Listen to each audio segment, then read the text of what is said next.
Bonsoir à toutes et à tous. Il nous est apparu important effectivement de nous pencher à l'occasion de ces hors-séries de la revue Banque sur la question du Brexit. Alors pas pour nous pencher sur les péripéties des négociations, il y en a encore eu la semaine dernière avec la parution de l'accord entre les négociateurs du Royaume-Uni et les négociateurs de l'Union. Accord d'ailleurs qui, au-delà de l'enthousiasme premier qu'il a pu susciter, a pour particularité que tous les mots en ont été soigneusement choisis, pesés, pour permettre, le lecteur attentif s'en rend assez rapidement compte, les interprétations les plus larges possibles. Il nous est apparu important d'aller au-delà de cet horizon et de regarder à moyen terme quel paysage financier tout cela peut dessiner pour l'Europe géographique et particulièrement pour l'Union à 27. Alors si on regarde au-delà de cet horizon, un certain nombre de constats semblent pouvoir être dégagés. Le premier de ces constats, c'est que la place de Londres va rester une place financière majeure, internationale, au-delà du Brexit. Londres, aujourd'hui, c'est 80% des transactions de change mondiales, c'est l'essentiel du clearing en euros et en dollars, et on ne voit pas que cette place puisse perdre l'ensemble de ses atouts du jour au lendemain.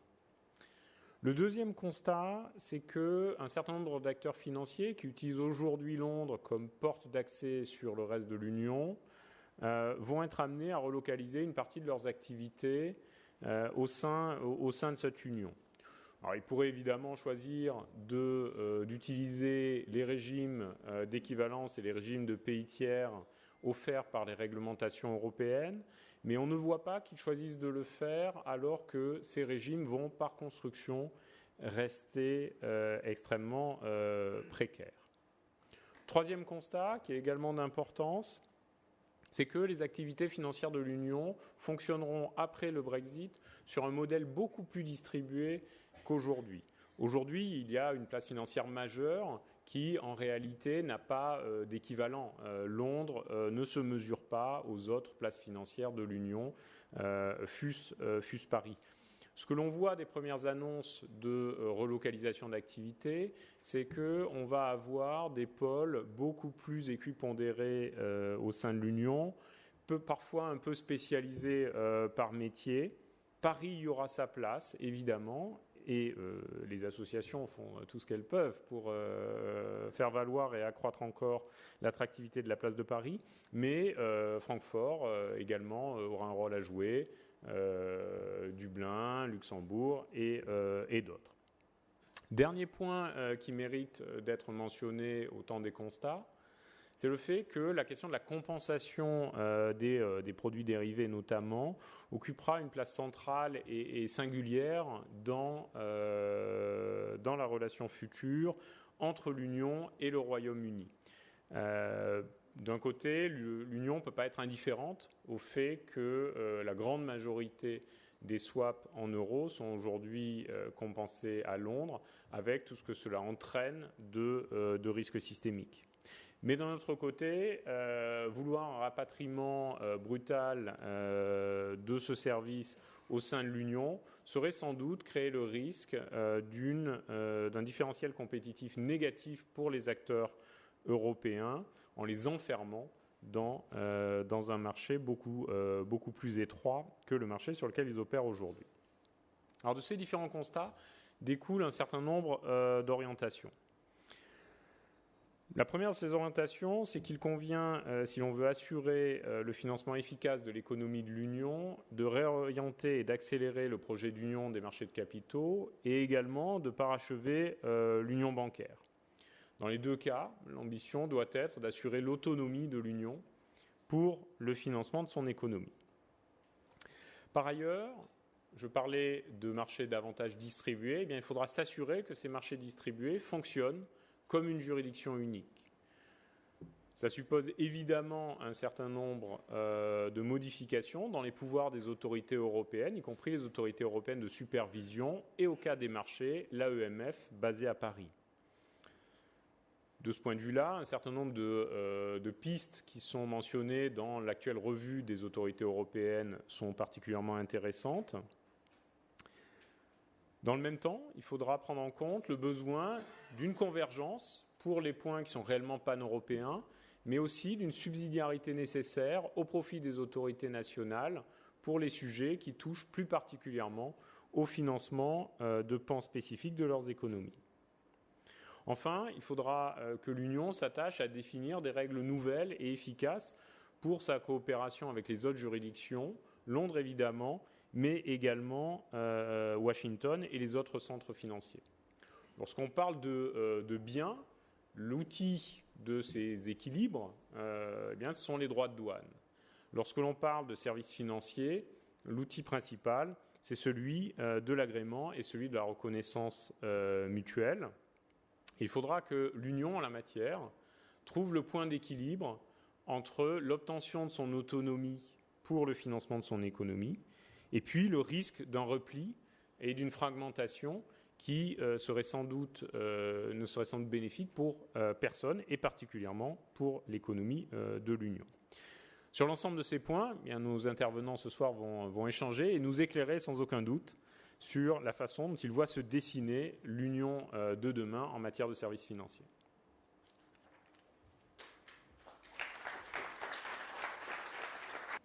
Merci beaucoup, bonsoir. Monsieur Giordano, merci de votre introduction, à la fois réaliste, critique. Certains diront peut-être un peu aux accents un peu britanniques, parce qu'on voit que Londres gardera une place prédominante dans l'après-Brexit. Et Paris a peu de chances, visiblement, de percer encore dans ce modèle distribué. Mais nous allons justement en débattre avec nos intervenants, donc, qui sont largement connus de la place financière. Néanmoins, donc, nous accueillons Pierre Delauzin. Donc, vous êtes depuis une quinzaine d'années DG général de la MAFI, presque autant à la direction générale de la FBF. Vous êtes passé par le Trésor, Goldman Sachs, GAN. Et donc là, vous êtes à la tête d'une association qui représente à peu près 140 entreprises et 10 000 professionnels. Pierre Bollon, vous êtes depuis une vingtaine d'années à la tête de l'AFG. L'AFG, c'est 3 800 milliards d'euros d'actifs. Non, 3 900, vous m'avez dit. Les membres de l'AFG. Les membres, oui. Donc 3 900, vous avez dit tout à l'heure. Donc 630 sociétés de gestion. Vous êtes membre du groupe européen de l'EFAMA. Vice-président de Pension Europe, vice-président de l'ORSE, membre d'Europlace. Vous êtes également passé par le Trésor, comme M. Delauzin, et avez officié aussi à la FFSA. Monsieur Philippona, vous êtes économiste, à la tête du think tank l'Institut Friedland. Vous avez eu une vingtaine d'années de carrière en tant que banquier, spécialiste des marchés financiers à Londres comme à Paris. À ce titre-là, vous avez, c'est un peu long, mais je pense que c'est important de le rappeler, vous avez été membre du comité exécutif d'Euronext et aussi du LIFE. Vous êtes fondateur de Finance Watch et vous avez été aussi considéré comme l'un des principales critiques de la loi sur la séparation bancaire telle qu'elle a été. Vous êtes également membre de l'AMF, régulateur financier au sein de la commission sanctions de la CPR. Et donc depuis 2016, vous avez publié plusieurs études sur le Brexit et notamment le jour d'après, dynamique de la finance européenne post-Brexit. Alors peut-être avant de rentrer dans le détail, est-ce que vous pouvez nous donner votre analyse sur l'accord qui a été signé vendredi? Qu'est-ce que ça change pour la finance ou pas? Est-ce que c'est vraiment une bonne nouvelle d'instaurer une nouvelle période de transition pour négocier?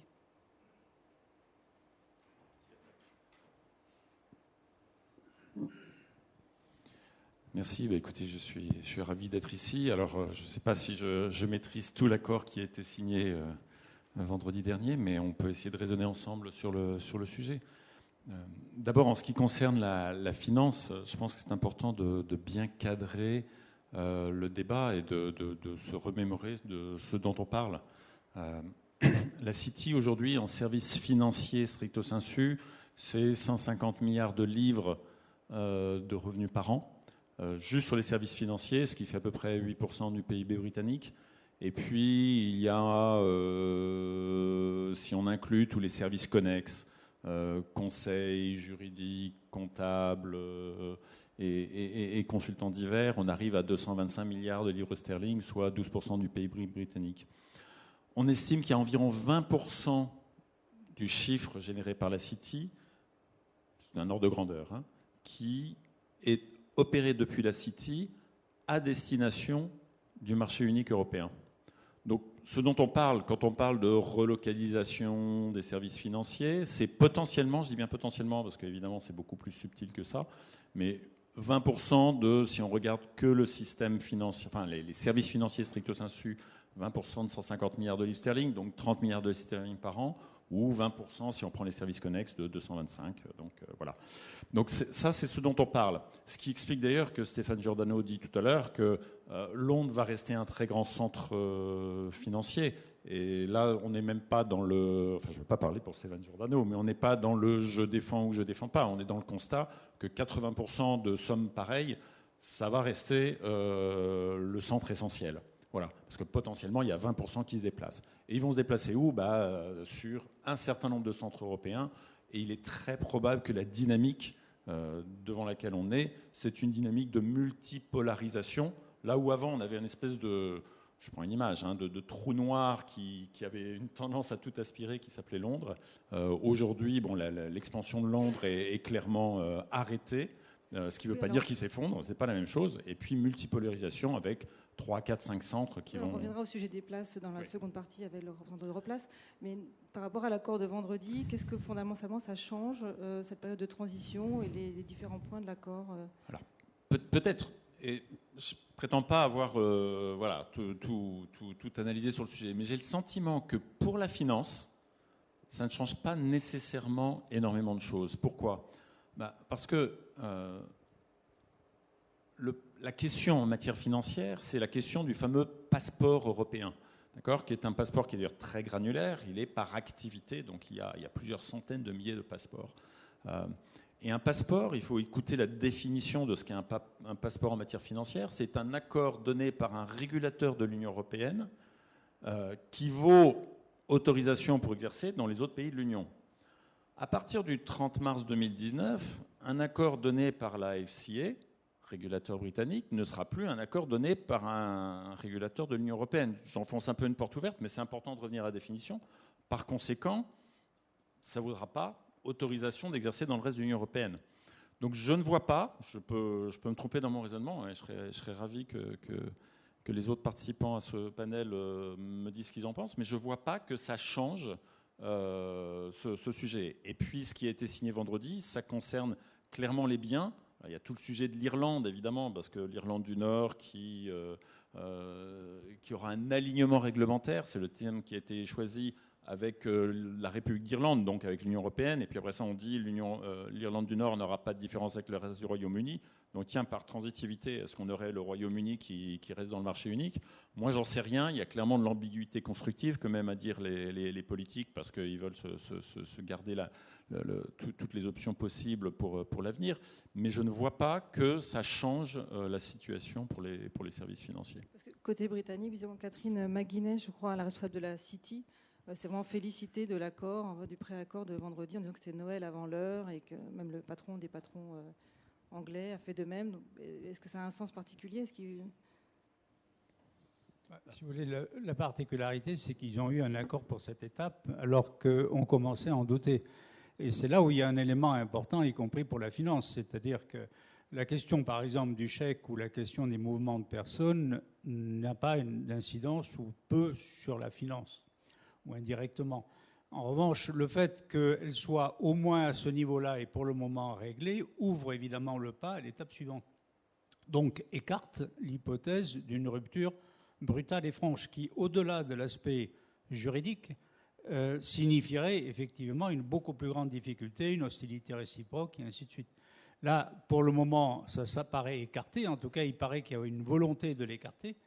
Et donc, il y a la possibilité qu'il y ait un accord qui prévoit un certain nombre de choses, et notamment qui prévoit une période de transition. La période de transition, elle peut être longue ou courte selon les cas, mais elle est très importante techniquement. Ce n'est pas nécessairement décisif pour la suite, mais il est très important, évidemment, qu'il y ait une période sans rupture. Donc, ça libère le terrain et ça libère les esprits. Alors après, maintenant, évidemment, ils vont devoir discuter pendant 8 mois, 9 mois, parce qu'ils n'auront pas beaucoup plus, les définitions sectorielles sur le commerce, sur beaucoup d'autres domaines, et sur la finance. Alors que pour le moment, on peut dire que sur la finance, ils n'en ont pratiquement pas parlé, d'une manière ou d'une autre. Alors pour nous, c'est très important, par rapport à ce qui est l'objet de notre débat ici, qui, plus que l'accord lui-même, est d'essayer de voir qu'est-ce qui peut se passer derrière, quelle peut être l'Europe de demain, du point de vue, évidemment, des 27. Une Europe réduite aux 27. Alors maintenant, on peut au moins provisoirement écarter l'absence d'un accord avec eux, mais ce que l'on sait, c'est que l'accord qu'il y aura avec eux prendra peut-être des précautions pour la période de transition, mais son contenu exact, il me semble, reste à déterminer, mais écarte deux extrêmes. Un, l'accès normal et naturel au marché unique, comme pouvait l'avoir le Royaume-Uni ou comme là la Norvège ou la Suisse, ça paraît exclu. Inversement, ce qui paraît exclu, c'est la rupture. Donc ça va être entre les deux, et comme l'a dit Thierry Pippona, à ce moment-là, ça se détermine d'une certaine mesure cas par cas. Mais ce qui se détermine cas par cas, c'est ce qu'ils pouvaient faire vers l'Union qu'ils ne pouvaient pas faire avant. Or, le gros de leur activité est purement britannique, ou britannique tourné vers le reste du monde, 80%. Donc ça, évidemment, ça ne change pas, sauf si le reste du monde était amené à considérer qu'il a moins d'avantages à passer par Londres. Mais à ce moment-là, ça sera pas par rapport à une place continentale, ce sera par rapport à Singapour, à New York, etc. Pour le reste, donc le gros des marchés a bien des chances de continuer à rester là-bas. Le marché du swap, il a des chances de rester là-bas, sauf dans des hypothèses d'attitudes assez différentes de l'Union, mais là, je crois qu'on va y venir au cours de la discussion. Pierre Boulon. Oui, pour revenir à transition, nous, à l'AFG, on n'est pas fanat, c'est pas un concept qui nous plaît beaucoup. Enfin, ce que ça recouvre est intéressant, mais si transition, ça veut dire que pendant 2, 3, 4 ans, on ne sait toujours pas ce qui va de plus, on ne sait pas quel va être l'atterrissage final. C'est pas bon parce que nous, les professionnels, et puis nos clients ont besoin de savoir ce qui va se passer. Donc, une crainte que nous avons, c'est qu'il va falloir veiller à ce qu'elle ne se réalise pas, c'est que ce soit une période d'incertitude. Alors, je ne vais pas faire la différence, les spécialistes ici, la différence entre le risque et l'incertitude, mais il ne faut pas que, pour éviter un risque, on tombe dans une période d'incertitude parce que les acteurs de marché et leurs clients ont besoin de certitude. Alors, transition, si ça veut dire laisser le temps de s'adapter, oui. Mais si transition, ça veut dire pendant 6 ans ne pas savoir ce qui va se passer, non. Voilà, donc c'est ça un point essentiel pour nous. Voilà, moi, je veux déjà dans un premier temps, puis après, comme le prédécesseur parlait un peu, je garde du temps pour les fois suivantes. Merci. Donc si on voit justement à l'enjeu un peu central de souveraineté de la place de Londres sur la compensation, est-ce qu'on peut redresser simplement la proposition de la Commission en la matière et quelles sont les voies de coopération entre l'Europe continentale et Londres sur ce sujet? Alors, sur le sujet de la compensation, je pense qu'il est intéressant d'écouter les deux grandes familles d'arguments, puis ensuite de voir en quoi la proposition de la Commission permet d'y répondre. Il y a l'argument business qui dit la compensation, c'est un métier où il y a un effet de taille, un effet d'échelle considérable. C'est-à-dire que plus vous avez de positions compensées au même endroit, plus il y a une économie d'échelle, parce que en gros les positions se compensent, donc les appels de marge sont moins importants, donc il y a une économie pour l'industrie financière à compenser au même endroit. Voilà, donc c'est plus efficace d'un point de vue business. Ça, c'est une famille d'arguments. Et l'autre famille d'arguments, c'est l'argument des autorités publiques et des régulateurs qui disent « oui, mais il y a un problème de gestion du risque, un problème de supervision. Pourquoi ? Parce que aujourd'hui, 70%, grosso modo, des swaps en euros sont compensés à Londres par SwapClear qui dépend du groupe LCH. Les encours notionnels, le chiffre que j'ai en tête, c'était avant l'été, mais je serais fort surpris que ça soit très différent aujourd'hui. C'est de plus de 80 000 milliards d'euros, donc 8 fois le PIB de la zone euro. Donc les autorités européennes disent attention, s'il y a un pépin, s'il y a un problème, c'est notre problème et nous, autorités européennes. Donc on est en fait devant ce que les économistes appellent de façon classique un problème d'aléa moral. C'est-à-dire que les bénéfices sont d'un côté, mais le coût potentiel peut être de l'autre côté. Donc les régulateurs européens disent nous, on veut à tout le moins superviser ou avoir la possibilité de réguler directement. Donc il y a deux choses qui ont été faites. Il y a eu une proposition qui a été mise sur la table, effectivement, si j'ai bonne mémoire, c'était le 13 juin dernier par la Commission européenne, qui dit eh bien, si une chambre de compensation n'est pas systémique, alors on va rentrer dans le système d'équivalence, équivalence pays tiers, qui est un système plus général à l'industrie financière dans le système de l'Union européenne, qui en gros dit si vous avez une régulation équivalente, vous êtes autorisé à fonctionner. Pour ça, il y a des grands débats, est-ce que c'est de la régulation, de l'équivalence ligne à ligne ou générale, mais sans rentrer dans ce débat, c'est ce que dit la Commission européenne. Et elle dit, et si c'est systémique, il y a deux solutions. Soit c'est systémique, mais je considère que s'il y a une supervision conjointe du régulateur européen avec le régulateur britannique, ça va aller. Ou si c'est vraiment trop important, espèce de super systémique, à ce moment-là, je me réserve le droit de réclamer un rapatriement en zone euro. Vous avez été assez proche de la rédaction de ce texte. Non, je n'ai pas participé à la rédaction de ce texte. Je connais des gens qui ont travaillé dessus, mais personnellement, je n'ai pas travaillé dessus. Le super systémique, ça vise quand même à désigner... Le super systémique, raisonnons tout ensemble. Si cette catégorie est créée, il n'est pas forcément absurde de penser que la catégorie n'est pas vide. Et si elle n'est pas vide, je pense qu'il n'est pas très difficile de deviner qui va être dans la catégorie. Voilà. Après ça, il va y avoir forcément des débats de savoir s'il y a une catégorie de super systémique qui existe ou qui n'existe pas. Ou en tout cas qui est un ensemble vide ou non. Mais si l'ensemble n'est pas vide, il est évident que c'est LCH qui est visé, vu les tailles en cause. Donc le sujet, il est là. Et il est vrai que vous avez une tentation qui est éternelle entre régulateurs, mais c'est normal, c'est dans l'ordre des choses. Ça relève de la théorie du jeu, en fait, d'avoir une course vers le bas pour attirer le business, et que cette course vers le bas, elle est d'autant plus renforcée si vous avez un régulateur qui a les bénéfices, le business chez lui, mais qui n'aurait pas les coûts potentiels. Donc là, il y a vraiment une question qui est très très forte. Déjà aujourd'hui, sur des sujets qui sont infiniment moins importants, parce qu'on a un système de collège des régulateurs, etc., il y a une petite concurrence entre régulateurs pour essayer d'ajuster les paramètres en faveur de leur place. Mais c'est dans la nature des choses. Bon, donc les régulateurs européens disent attention, moi je ne veux pas rentrer dans cette course vers le bas, dans un système où l'enjeu potentiel pour l'Union européenne est aussi considérable.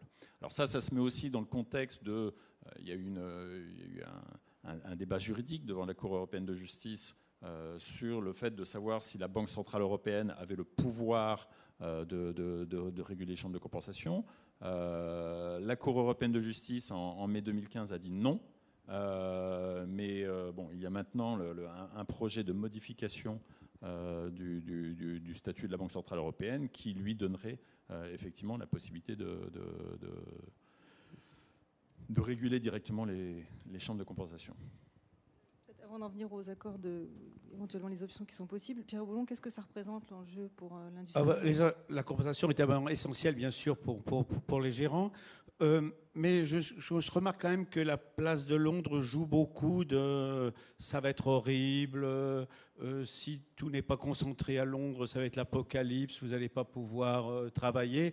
Bon, les membres de l'AFG que j'ai interrogés n'achètent pas complètement cet argument. Donc, et il reste à démontrer qu'on ne peut pas faire de la compensation efficacement à l'intérieur de l'Union, de l'Union de demain. Moi, personnellement, je pense que ce sera possible, peut-être pas surtout. Donc, faut se méfier parce qu'il y a beaucoup d'arguments, d'autorité, qui sont utilisés par par la place de Londres. Comme on est les plus gros, vous ne pourrez pas faire sans nous, quoi. Et donc, voilà. Mais comme ils sont sortis, ils vont sortir de l'Union, enfin, sauf revirement toujours possible, mais quand même extrêmement peu probable. Il faut qu'on s'équipe, et on reviendra tout à l'heure certainement plus longuement sur la Capital Market Union et tout, et c'était dit par le président Giordano en introduction.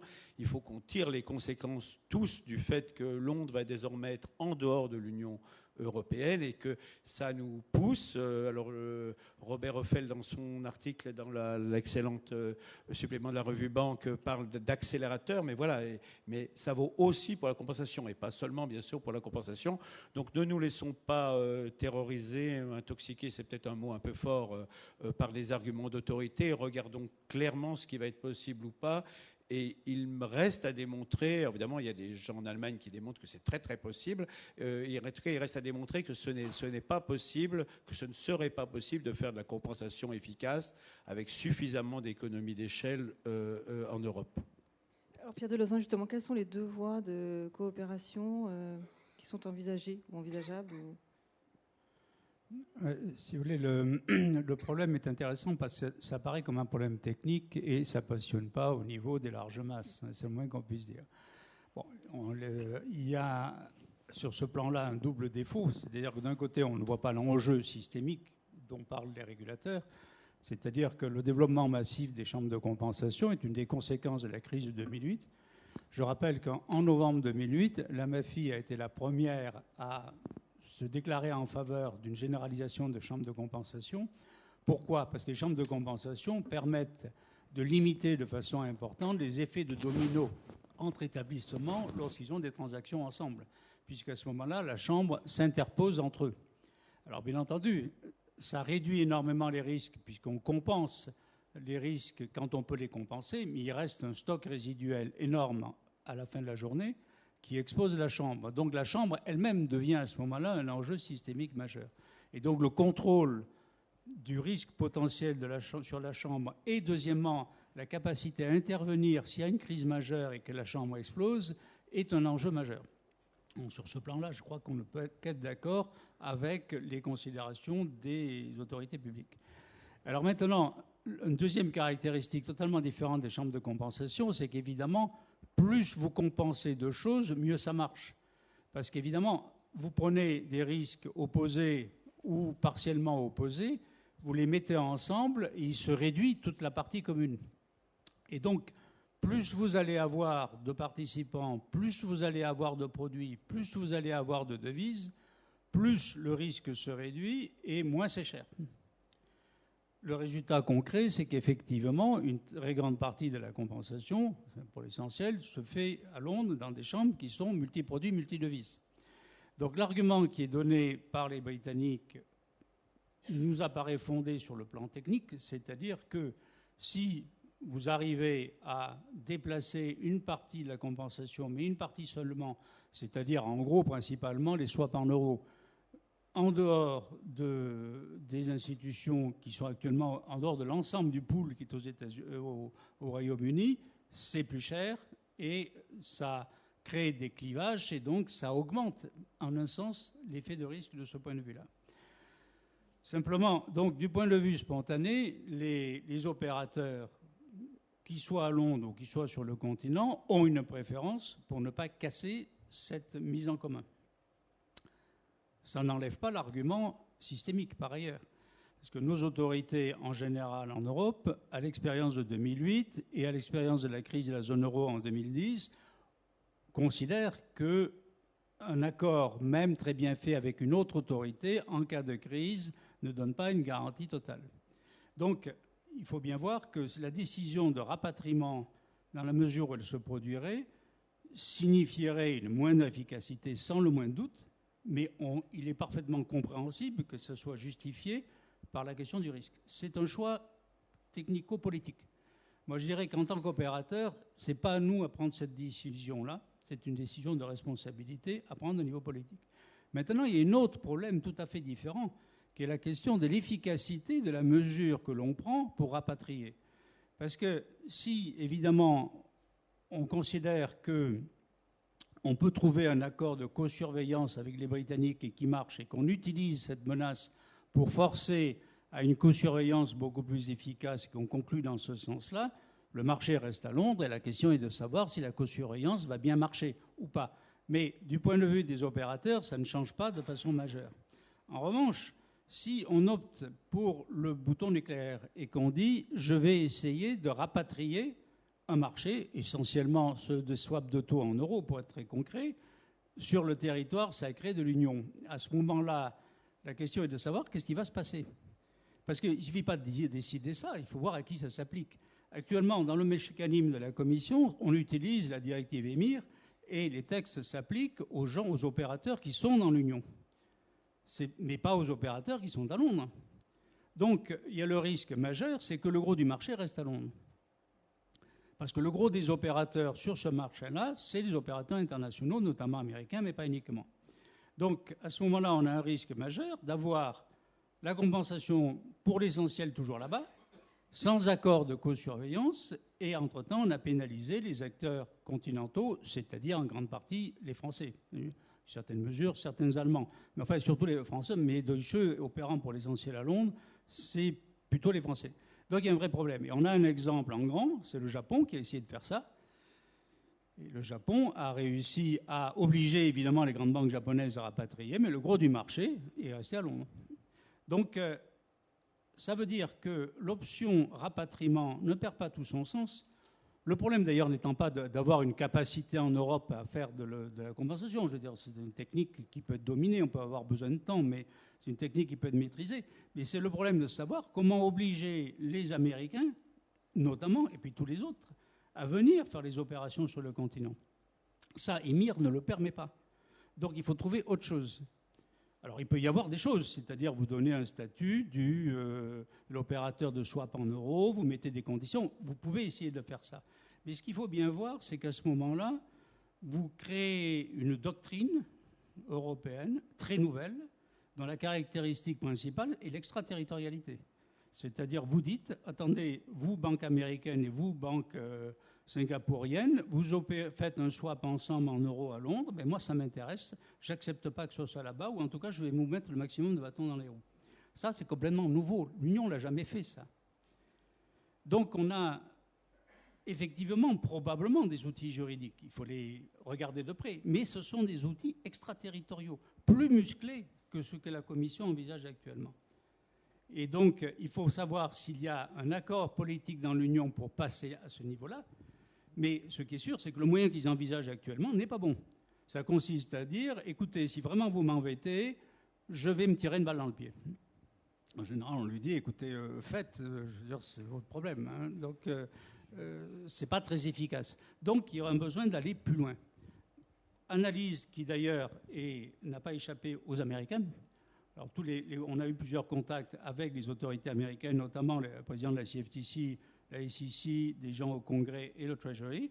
Tous ont remarqué le problème et tous expliquent, même ce que vous envisagez avec la directive EMIR, ça commence à nous poser sérieusement un problème parce que regardez, nous n'avons aucun problème parce que toute une partie de la compensation dollar soit à Londres. Alors évidemment, les Européens expliquent, attendez, il ne faut pas vous voir les rapports de force. Le gros du marché est quand même aux États-Unis. Donc vous en acceptez quelque chose d'énorme à Londres, mais ce n'est pas le même rapport de quantité, puis surtout, ce n'est pas le même rapport de force.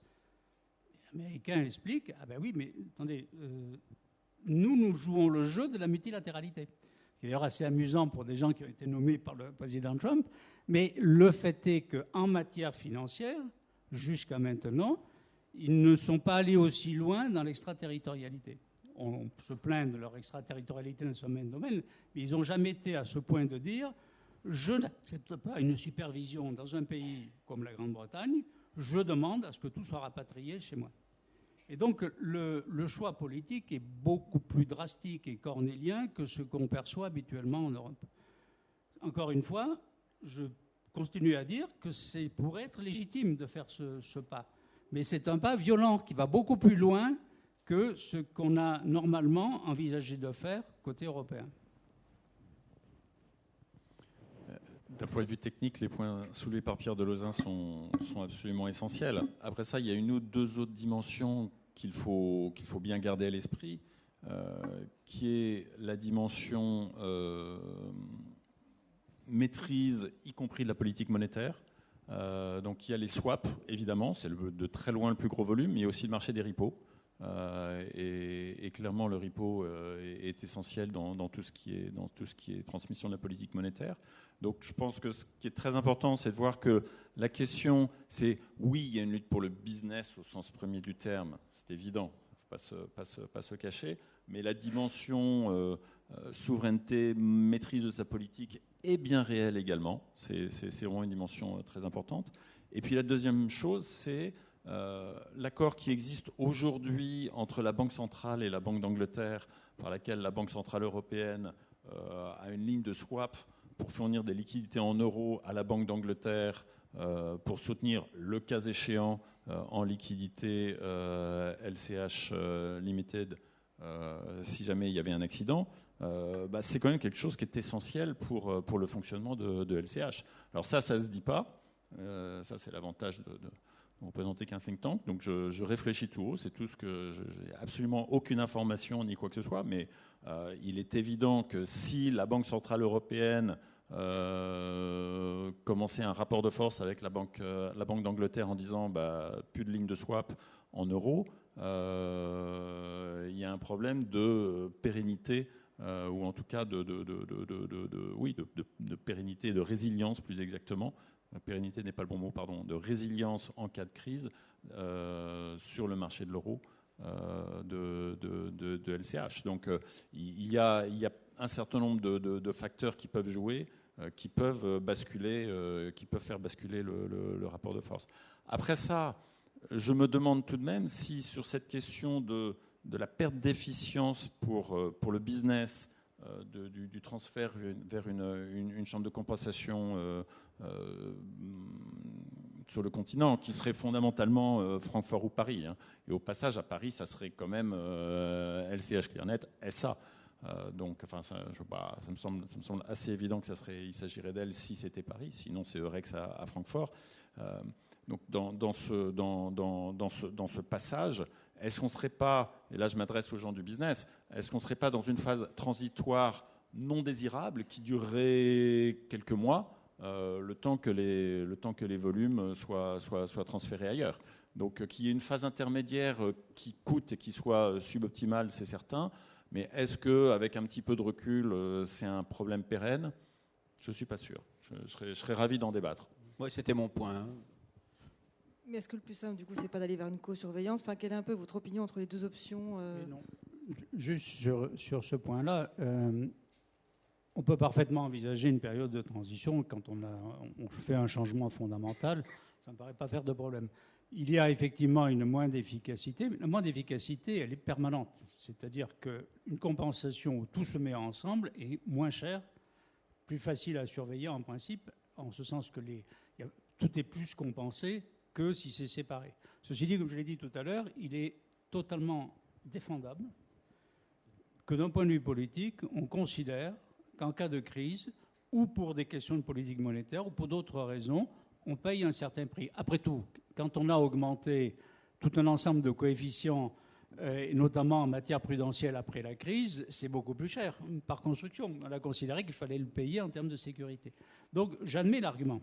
Simplement, d'une part, il faut que les gens soient conscients, mais d'autre part et surtout, il faut qu'ils voient que ça suppose des actes politiques beaucoup plus agressifs que ceux qu'ils ont admis jusqu'à maintenant ou qu'ils ont envisagé jusqu'à maintenant.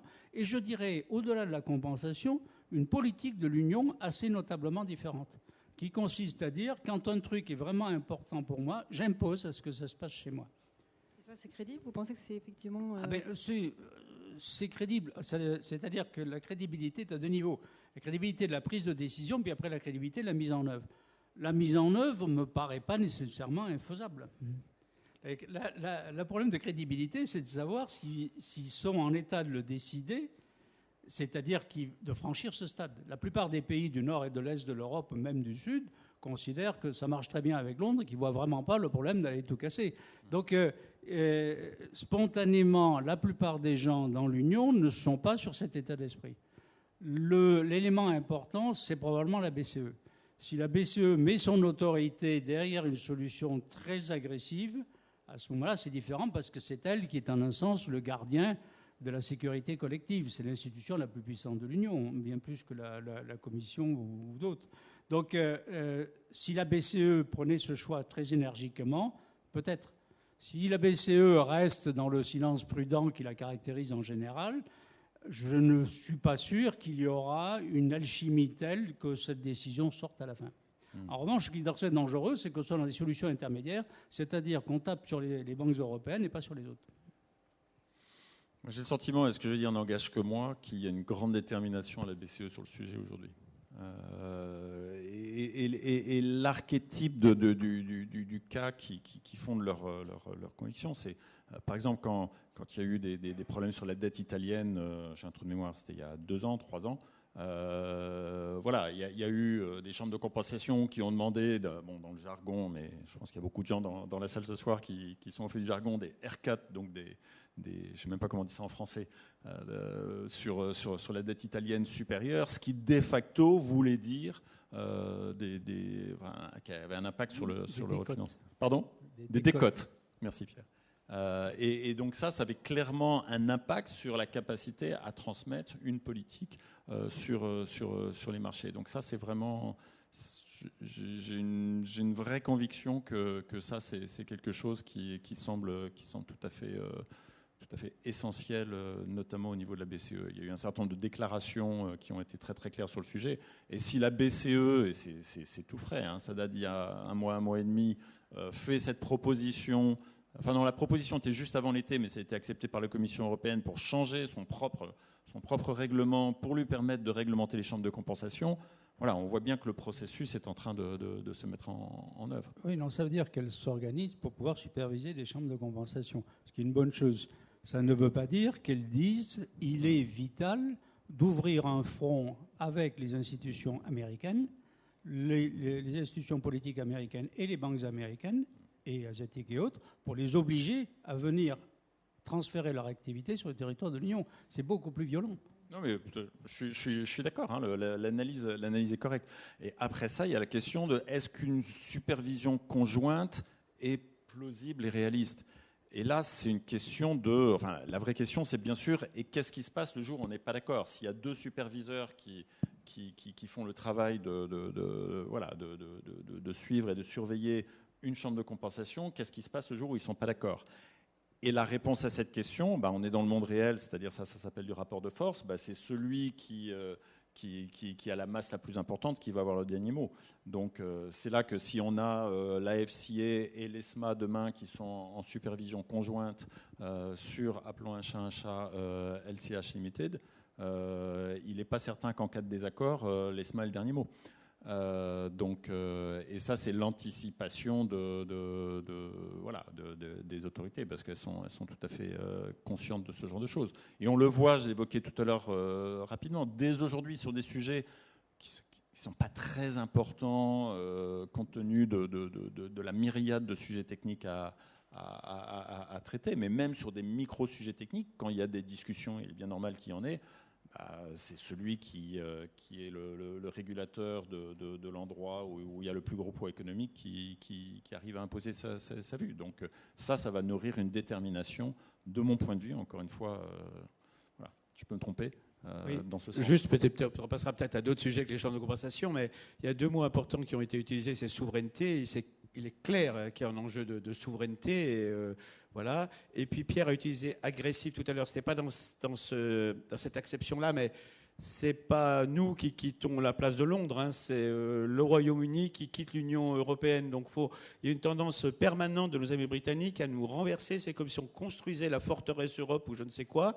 C'est eux qui ont décidé de quitter l'Union européenne. Donc ne nous laissons pas, comment dirais-je, terroriser, mais enfin mettre comme c'était nous qui devions nous justifier d'eux. Hein, c'est eux qui ont décidé de quitter l'Union. Donc c'est à nous à utiliser les armes que nous avons. Et Capital Market Union était lancé avant et a d'autant plus d'importance dans ce cadre. C'est d'autant plus urgent, important. Robert, j'ai relevé accélérateur tout à l'heure avant que vous n'arriviez, mais c'est vrai que c'est clairement un accélérateur pour Capital Market Union. Travailler sur l'épargne longue, travailler sur le rôle des agences de supervision dont ESMA, travailler plus globalement globalement sur la compétitivité du cadre réglementaire européen, plus avec ce qui se passe aux États-Unis, où il faut vraiment que nous accélérions très fortement de ce point de vue-là, et c'est essentiel. Et ne nous laissons pas... la place de Londres va être dehors de l'Union. Il y a des choses qu'on fera à Londres, il y a des choses qu'on faisait à Londres qu'on ne fera plus à Londres parce qu'ils ont quitté l'Union européenne. C'est tout. Oui, quand je disais agressif, c'est pas agressif envers les Britanniques, parce que ça, à la limite, je m'en fiche. Mais c'est en termes de rapport de force, agressif envers le reste, c'est-à-dire d'abord les États-Unis et les banques américaines. Mais là, on fait un peu comme s'il y avait une position commune possible. On sait qu'à combien de places jouent chacune un peu leur position. Le Luxembourg, l'Irlande. Comment est-ce qu'on peut avoir une position commune dans cette configuration, même au niveau des régulateurs? Il y a des divisions, une compétitivité assez forte. On sort des champs de compensation, peut-être. On passe plus globalement à la réglementation européenne. Je crois qu'arrive à point nommé ce projet de réforme des autorités européennes de supervision, ESAS en français européen. D'ailleurs, on va peut-être au passage voir si on est toujours forcé de passer par l'anglais. Je pense largement que oui, mais quand même, parce que les mots... induisent d'eux-mêmes la pensée, il faut qu'on y fasse attention. Oui, donc globalement, il y a ces renforcements de Capital Market Union, il faut qu'on avance plus vite que ce qui était programmé. Ce sera pas dur, même si certaines choses ont déjà été faites. J'ai parlé de l'épargne longue, il y a les règles comptables, les normes comptables qui sont essentielles, il y a les règles de compétitivité, et puis il y a cette réforme des autorités de supervision. Et donc, c'est le moment de passer un stade important pour leur donner plus de pouvoir. Il faut qu'on s'y habitue, mais c'est clairement l'avenir. Donc, n'y allons pas à reculons, allons-y raisonnablement. Ça ne veut pas dire que dans la proposition qui est faite sur les ESAS, l'AFG approuve tout. Il y a même des points où nous sommes très, très réticents. Mais globalement, le mouvement, nous l'appuyons. Et j'allais dire, on n'a pas le choix de toute façon avec la place de Londres hors de l'Union, même si avant c'était nécessaire, ça l'est encore plus aujourd'hui. C'est pour le financement de l'économie européenne, c'est pour la gestion de l'épargne des Européens et des non-Européens que nous gérons sur le territoire de l'Union. Sur les 3 800 milliards gérés par les membres de l'AFG, 3 800 milliards d'euros, il y en a au moins 500 qui sont gérés pour des clients non français. Donc voilà, nous aussi, nous travaillons pour des clients qui ne sont pas sur notre territoire. Donc, et ce sera encore plus demain. Donc vraiment, pour nous, c'est vraiment une priorité et c'est très important. Mais cette harmonie des régulateurs, est-ce que la France n'est pas isolée là-dessus parce qu'elle n'est pas la seule voix qui s'exprime sur le sujet? Il n'y a pas de coopération entre les places sur cette question-là au niveau c'est pas à moi de parler pour les politiques. On va regarder, mais je crois que ça va s'imposer aussi parce que je crois que l'idée qu'ont certains de mes camarades des autres associations européennes est encore de penser que tout va pouvoir continuer comme avant et on verra bien s'ils sortent ou pas. Voilà. Et ils vont réaliser, je pense, peu à peu, que quand les Britanniques disent « We don't want to be rule takers », c'est-à-dire qu'ils ne veulent pas être... si on les prend au mot, ça veut dire que les règles européennes ne s'imposeraient plus à eux, seulement celles qu'ils trouveraient bien. On ne peut pas être rule taker et business keeper ou business developer, parce que de toute façon, on en revient à la vieille chose. Nous avons fait un marché commun. Alors aujourd'hui, c'est plus le terme qu'on utilise, et les Anglais, c'était pour une zone de libre-échange. C'est-à-dire que, et vraiment, le cœur de l'Union européenne, c'est de dire oui, il y a libre-échange, mais quand on a des règles communes. Parce que sinon, voilà. Et donc, c'est à ça qu'il va falloir que l'on fasse attention. Il va y avoir toujours, bien sûr, nous allons toujours pouvoir travailler avec des entités qui sont hors de l'Union européenne, aux États-Unis, au Japon, enfin bon, il y a tout le débat sur la délégation, au Royaume-Uni demain, mais si les règles sont similaires ou même les mêmes, parce que sinon on va être en désavantage compétitif important. Je pense que c'est important d'approfondir deux points qui viennent d'être soulevés par Pierre Bollon, qui est donc cette réforme des autorités de supervision européennes et puis la notion de règles communes. L'essence même, au-delà de la multitude de questions techniques derrière de cette réforme, c'est de dire qu'il faut qu'on ait en Europe, dans l'Union européenne à 27 demain, une convergence de la supervision. Autrement dit, j'enfonce une porte ouverte, de la mise en œuvre des normes. Parce que un marché unique, c'est effectivement des règles communes. Pour faire simple, on les a.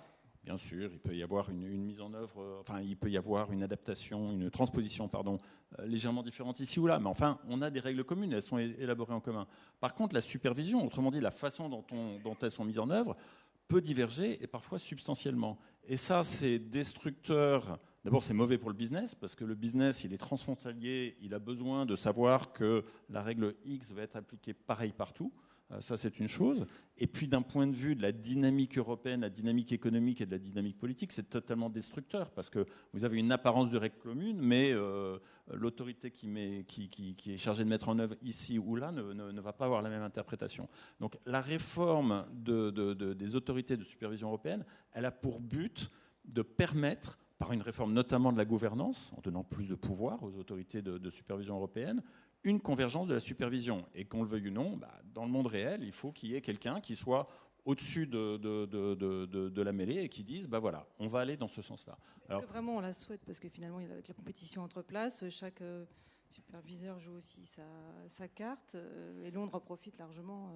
Mais oui, alors vous avez raison, et là je parle exclusivement, je tiens à le dire, en tant qu'analyste Institut Friedland, et non pas des fonctions que je peux avoir par ailleurs. Mais si je fais une analyse, le métier de régulateur est extraordinairement difficile, parce que vous avez d'une part une mission d'intérêt général, réguler le jeu afin que l'intérêt général soit pris en compte, et puis d'autre part, il y a une dimension évidente que l'on sait tous de promotion de sa place financière, et c'est normal. Bon, et évidemment, il y a un moment où les deux sont, et tous les régulateurs de qualité le savent parfaitement, trouver l'équilibre entre les deux, c'est pas toujours facile, parce que voilà. Et le danger, c'est que la partie « je favorise mon propre marché » au détriment de l'intérêt général, gagne. Alors, selon les régulateurs, il y en a qui font ce travail plus ou moins bien. Appelons un chat un chat. Donc, il est nécessaire qu'il y ait une autorité supérieure qui dise « Attention, je vais vous forcer à converger dans la façon dont vous mettez en œuvre les règles. » Mais pour ça, il faut réformer la gouvernance. Il faut donner plus de pouvoir aux régulateurs chargés de faire ça. Et ça, c'est absolument essentiel. Sinon, on va avoir une dichotomie. On voit bien, depuis le référendum sur le Brexit, on a une belle unité politique de l'Union européenne, mais sur ces questions de concurrence entre places, évidemment, il y a des divergences. Et c'est tout le débat, et l'autorité européenne des marchés financiers, l'ESMA dans l'acronyme anglais, a émis une opinion très très claire au mois de mai dernier. Et puis l'EBA et EIOPA pour la banque et l'assurance l'ont également fait, disant on ne peut pas admettre qu'il y ait des boîtes à lettres, on ne peut pas admettre qu'il y ait des coquilles vides. Il faut que si vous allez dans un pays de l'Union européenne afin d'obtenir une autorisation qui vaudra passeport, que vous ayez transféré la substance. Alors, évidemment, après ça, le débat technique, c'est qu'est-ce qu'on veut dire par substance, et il y a une myriade de critères, mais c'est absolument essentiel. Je vous propose peut-être d'écouter à ce propos une intervention de... Non, vous vouliez réagir, Pierre Denis ? Oui, je voulais réagir un petit peu parce que nous, à la MAFI, on a été dans l'ensemble, on a pris position en faveur de cet accroissement du rôle, pour nous essentiellement de la EMF, ESMA, mais en même temps avec une réserve importante. C'est qu'on a été assez surpris et frappé dans la mise en œuvre de la MIF par des mesures qui allaient d'ailleurs au-delà des mesures de niveau 1, et qui aboutissait à détruire des institutions ou des mécanismes locaux qui étaient plutôt bénéfiques et qui marchaient bien. En d'autres termes, la manie permanente des autorités européennes, c'est de nier complètement la dimension de subsidiarité qui est pourtant dans les traités. Autrement dit, qu'ils arrêtent d'intervenir en permanence dans des pratiques de marché qui sont réellement locales et qui marchent, en se concentrant sur les grands marchés et les grands enjeux. Et là, effectivement, il y a un besoin de renforcement des autorités centrales, notamment par rapport aux risques que vous soulignez l'un et l'autre, extérieurs, et en particulier par rapport aux Britanniques. Il y a des pays qui, de la façon la plus claire, vont jouer le rôle du cheval de Troie ou du point d'entrée pour des extérieurs, notamment britanniques, mais en général. Ils le font déjà activement, mais ce n'est pas la même chose au sein de l'Union. Là, ils le feront en dehors. Donc, là, il y a un vrai problème. Mais évidemment, le problème n'est politiquement pas facile. Mais si on donne l'impression que l'on veut tout uniformiser, quand je pense à l'Union des marchés des capitaux, par exemple, on citait l'idée « Ah, ça serait vachement bien qu'un investisseur portugais puisse investir dans des PME lituaniennes. » C'est ridicule. Ça, c'est du Brussels speak. Ça n'a aucun sens. Le point central, c'est de laisser ces marchés locaux ou autres avec des règles minimales communes, mais de se concentrer sur le reste. Empêcher le Luxembourg de servir de cheval de Troie, ça, c'est un vrai enjeu. Aller embêter les Lituaniens sur leur marché, c'est ridicule. Et de même, aller embêter les Français sur leur marché, sur des choses qui marchent bien et qu'on cherche à réduire en fonction d'une idéologie centraliste. Donc il y a une distinction à faire. Et moi, nous le voyons dans le rapport que nous avons avec nos amis d'autres pays. Je pense notamment aux Scandinaves. Nos amis scandinaves, nos homologues, sont vent debout contre le renforcement de l'AEMF, contrairement à notre position, encore une fois. Pourquoi ? Parce qu'ils voient une machine qui va casser des choses qui marchent chez eux, à tort ou à raison. Mais à l'évidence, ce n'est pas là le problème. Le problème n'est pas le marché local suédois. Le problème est les grands marchés européens et le risque d'avoir une réglementation au rabais permettant l'entrée de gens extérieurs qui, à ce moment-là, ne seront plus dans l'Union et ne seront plus soumis exactement aux mêmes règles. Donc il faut, je dirais, non seulement techniquement, mais politiquement, une attitude différente. Parce que sinon, tout simplement, les propositions risquent d'échouer alors qu'elles sont très utiles, par ailleurs, sur des dossiers qui sont des vrais enjeux. Juste une phrase, hein, mais Pierre pourra passer notre ami d'Outre-Rhin. Tout à fait d'accord, et je veux au passage redire que nous sommes, nous, à l'AFG, tout à fait d'accord avec la lutte, enfin, d'empêcher des coquilles vides, d'empêcher que, en fait, par des fausses entreprises européennes qui délègueraient tout à Londres ou ailleurs, on contourne le fait que ces entreprises sont des sociétés européennes au service des épargnants européennes. Donc tout à fait d'accord sur ce point. Et ce que l'ESMA a dit en mai, puis à nouveau en juillet, nous va parfaitement et on l'a dit clairement à l'AFG. Très bien. Alors je vous propose d'écouter Jan-Peter Kranen, qui est professeur de finance à la Goethe University, qui va nous donner le point de vue allemand, notamment en termes de supervision. Well, I think Brexit is a severe change in the way the European financial market will operate. It will have an impact on the euro, definitely, and it will have an impact on the way the financial system is structured, is organized in Europe. There is a tendency for financial institutions to have a second location on the continent, and that will be have a big impact on the way the industries in these two areas, the British area and the European area, will develop. So what changes should be made?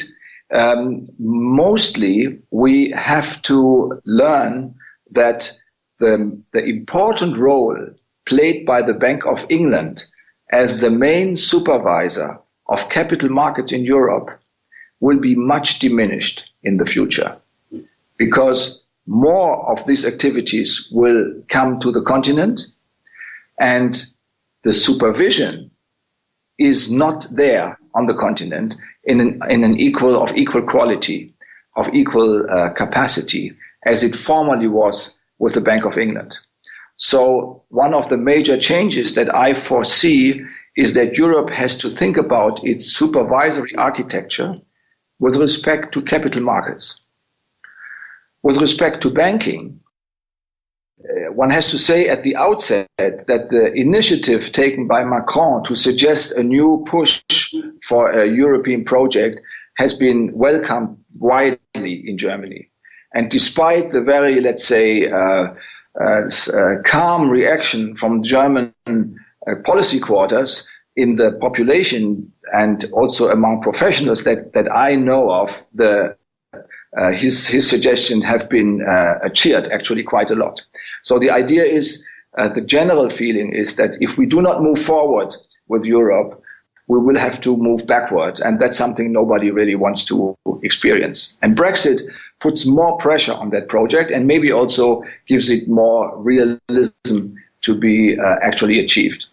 That this is not a simple task is what we see in current politics. Donc là, on bascule sur l'autre question. Donc, c'est assez clair son propos, c'est-à-dire qu'en gros, la qualité de la supervision n'a pas l'air... Enfin, il dit clairement la qualité de la supervision n'était pas là et on va beaucoup perdre. Donc il a l'air de partager le point de vue. Après, je ne sais pas si la manière de faire... Je pense que nous avons dans la salle la meilleure personne pour répondre à cette question, président de l'AMF, Robert Ophel, qui nous parlera tout à l'heure. Donc je laisserai au président de l'AMF le soin de dire son point de vue sur le sujet. Si je dois partager mon point de vue, oui, bien sûr que les Britanniques ont eu un rôle très important dans la supervision mécaniquement. D'abord parce que, vu l'importance du centre financier britannique et vu les moyens du régulateur britannique et son professionnalisme, évidemment qu'ils ont eu un rôle très important. Après ça, dire que sans le Royaume-Uni, l'Union européenne ne va pas savoir superviser ses activités financières, ma réponse très gentille sera de sourire. Voilà, et je pense que ça ne veut pas dire qu'il n'y a pas des vraies questions techniques à regarder. Hein. Il y a des vraies questions techniques à regarder, et là, ça nous emmène à nouveau, ou ça nous ramène à la question de la révision du statut des autorités de supervision européenne. Parce que la vraie réponse à cette question, c'est effectivement de monter le niveau et la systématicité et la convergence de la supervision en Europe. Et ça, c'est la réforme des ESAS dont on a parlé tout à l'heure.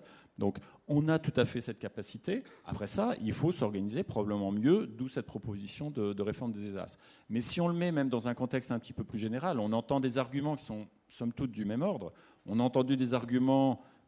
comment allez-vous réussir à écrire une réglementation européenne sans nous, Britanniques, parce qu'on était essentiel pour l'écrire?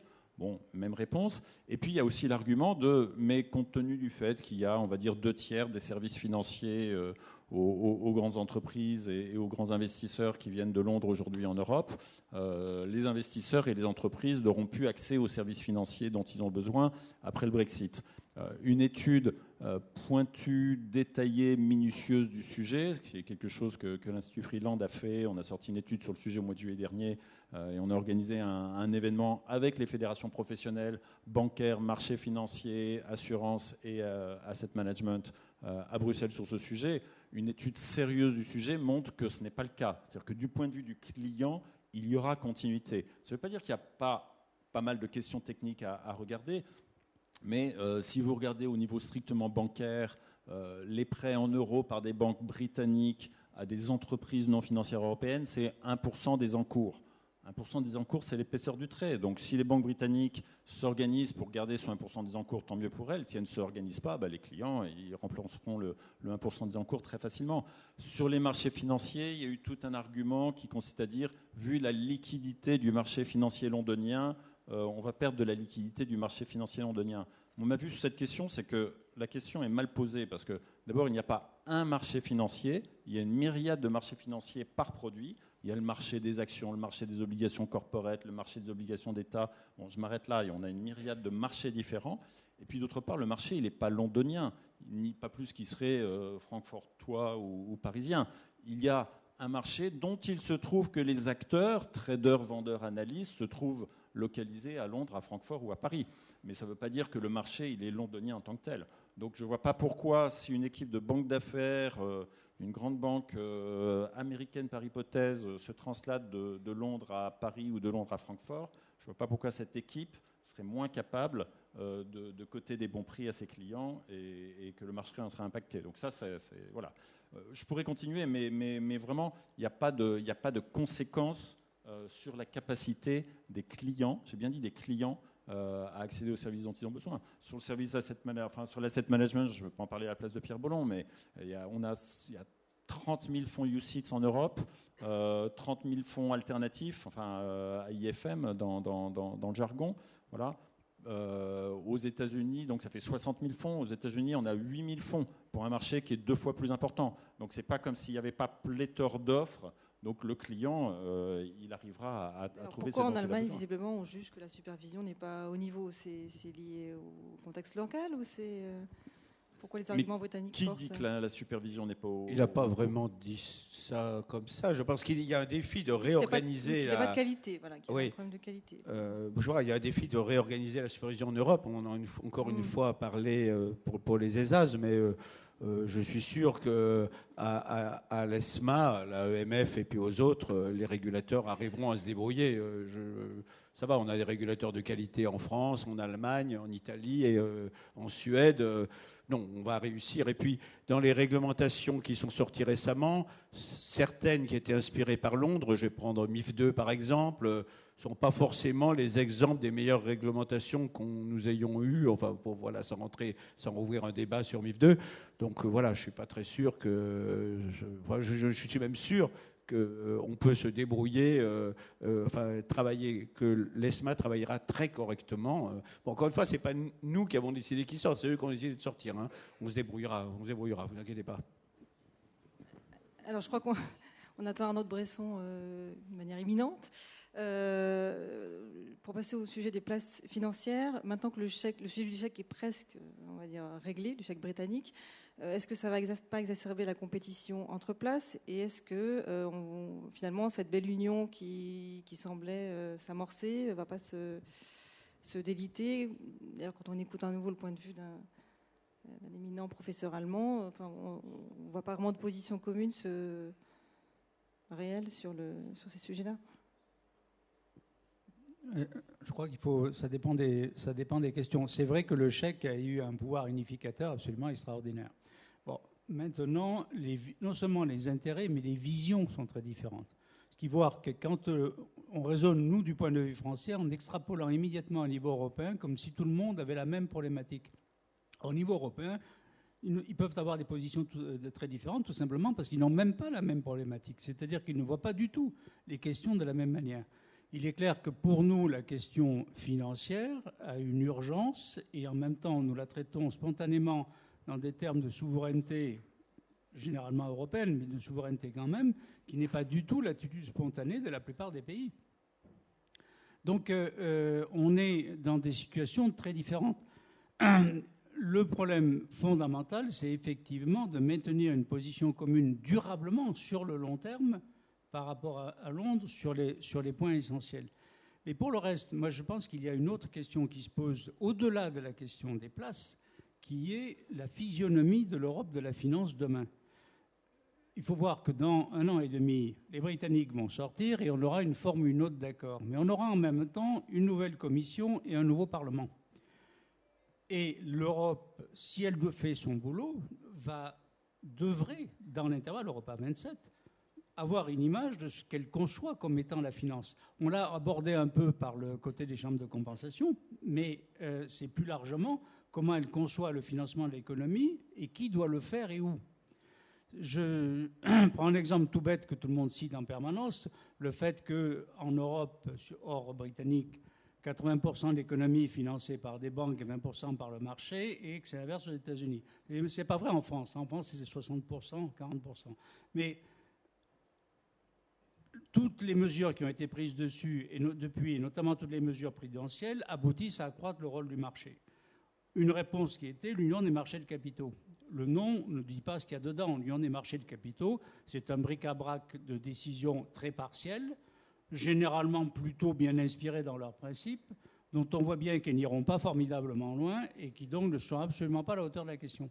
La question est de savoir qu'est-ce que l'on veut pour l'avenir. Est-ce qu'on est par exemple satisfait d'un accroissement sensible du rôle du marché, mais ce marché restant pour l'essentiel à l'extérieur, et notamment à Londres?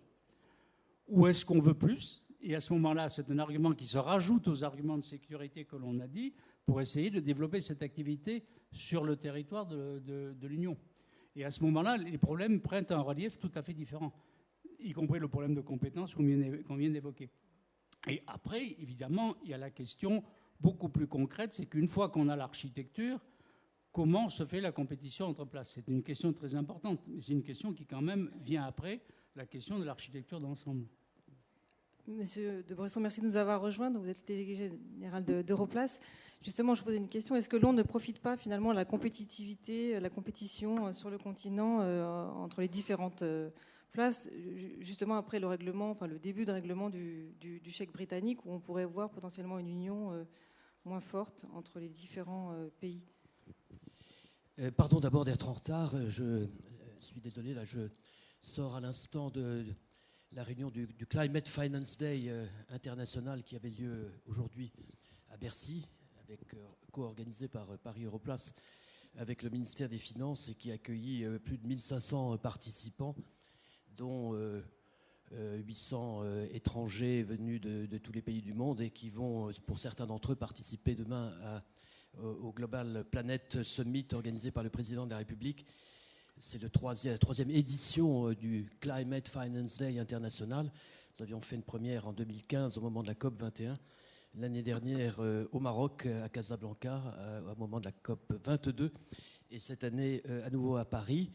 Et on va peut-être y revenir, mais je crois que nous sommes en train d'ancrer le rôle leader de la place financière de Paris en matière de finances vertes et environnementales. Alors ça, on reviendra sur les engagements Paris 2020, mais dans le contexte actuel, justement, où le chèque a été signé, est-ce que Londres ne profite pas de cette compétition, justement, entre les différentes places ?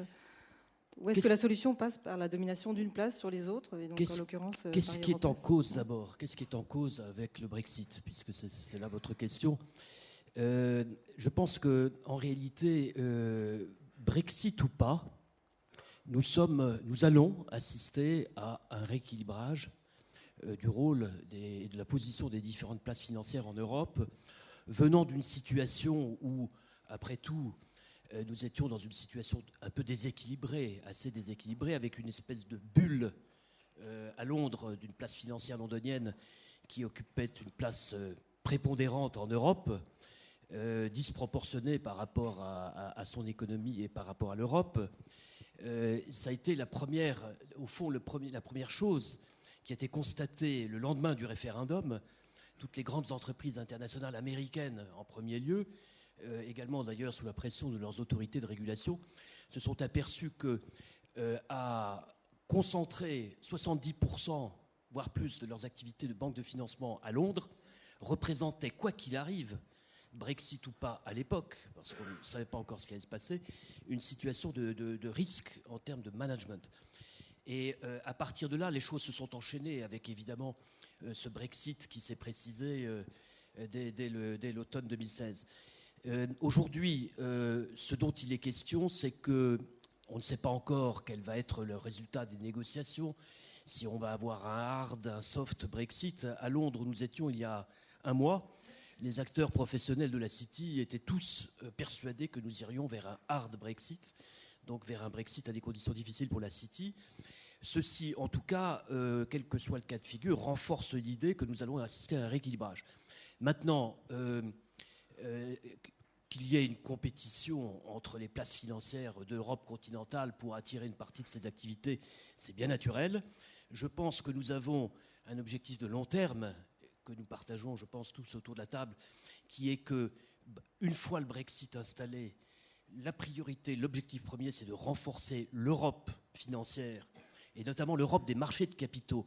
J'insiste beaucoup sur une chose, c'est que lorsque les patrons d'entreprises français et allemands, puisque vous m'interrogez sur la compétition franco-allemande, se sont réunis à Évian il y a quelques mois pour leur rendez-vous annuel, pour la première fois, le sujet de la finance, de la place financière, est venu sur la table, et avec l'idée que si l'Angleterre sort, il va falloir que les entreprises françaises et allemandes notamment militent pour accélérer l'intégration européenne, accélérer le projet de Capital Market Union, accélérer tous les projets de l'Europe financière, car les entreprises vont avoir besoin de garder la diversification d'accès au marché, dont Pierre Delauzin vient de parler comme modèle de financement, et donc sont très pushing pour que nous renforcions notre stratégie européenne. Donc il y a une place pour une stratégie européenne commune, et puis, à court terme, il y a une place pour une émulation entre les différentes places financières.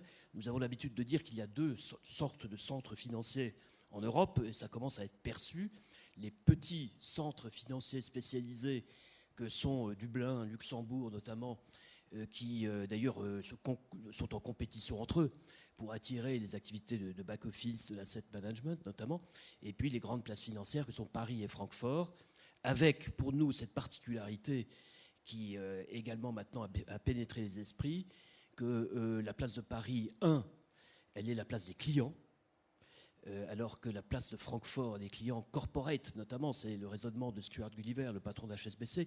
Nos clients en Europe, ils sont à Paris, ce sont les grands corporates français qui sont actifs sur les marchés. Et deuxièmement, c'est une place financière, c'est Gulliver qui l'expliquait également, où vous avez aujourd'hui 4 banques françaises qui ont passé la crise, qui sont profitables et qui deviennent des acteurs mondiaux, tandis qu'à Francfort, vous avez une situation des banques allemandes qui est particulièrement compliquée, avec Commerz en quasi-faillite et Deutsche Bank qui a du mal à gérer sa crise. Voilà un peu les données. Alors donc il y a une partie pour l'émulation. D'écouter justement l'analyse de Jean-Peter von Kranen sur la situation politique allemande pour voir ce qu'il en dit. I think one of the main expectations that we have with respect to the German government concerning the initiative of Macron is that the completion of the banking union project is now really addressed. And we more or less know well what needs to be done to complete the banking union project. One of the major themes is that we need to solve the question about a fiscal backstop. Now we have, at least currently, the discussion between the Social Democrats and the Christian Democrats is in a way a repetition of what we have seen over so many years in the past. So many people are not really excited about this vision. On the other hand, the vision also means that these two parties represent quite a range of positions. So if they would agree on something, it is likely to have a broad majority in the end. I think this would be an advantage for the process going forward. But I would also think one needs a relatively fast development in the political area to be able to speak. Right? And that is not the case at the moment, unfortunately. Bon, je crois que son constat est assez clair sur la situation en Allemagne. Il dit qu'en gros, en ce moment, c'est quand même compliqué de trouver un consensus. Est-ce que on peut considérer que c'est un bon momentum pour la France, du coup, pour s'imposer? Parce qu'en même temps, quand on écoute quand on lit le dernier rapport du Conseil d'analyse économique, donc qui est proche du Premier ministre, qui parle d'une baisse structurelle de la place de Paris jusqu'en 2014, avec un nombre de filiales, on est 9e, je crois, en nombre de filiales étrangères. Comment est-ce qu'on peut prendre un peu la main dans le contexte actuel, même si l'Allemagne est aujourd'hui fragilisée? Est-ce que ça passe par une domination d'une place sur une autre? Il y a une concurrence entre les places financières, c'est inutile de le nier. Je crois que ce qu'avait d'abord dit Thierry, puis ce qu'a dit Arnaud, c'est qu'on va plus quand même vers un monde multipolaire. Hein. Donc l'idée, c'est pas qu'une place en Europe remplace Londres. D'abord, Londres continuera à avoir un rôle, mais c'est pas tout à Francfort ou tout à Paris ou tout à Milan. Hein. Donc c'est vraiment vers des places multipolaires, avec chaque place est peut-être présente sur plusieurs segments et peut-être sur certains segments, certaines places plus puissantes que d'autres. Alors, sur mon secteur, qui est l'asset management, Paris fait le double de Francfort, certes la moitié de Londres, mais le double de Francfort, mais il y a certainement d'autres points aussi d'excellence de la place de Paris. Et puis, globalement, ça renforce notre nécessité d'avoir...